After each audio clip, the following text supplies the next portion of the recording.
Egunon, Javier Benito naiz, larrialdietako pediatra.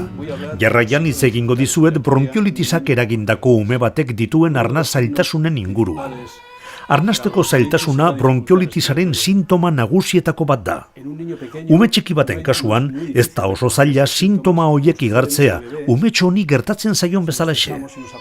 Hurbilduzkero, arnasteko zailtasunen zeinuak ikus ditzakegu, saie txezurrak nabarmentzen zaizkio, torax eta abdomenaren arteko kulunka dago, torax eta abdomenaren arteko sakonunea sortzen da, eta bularrezur gaineko zokogunea nola ondoratzen den ere ikus daiteke.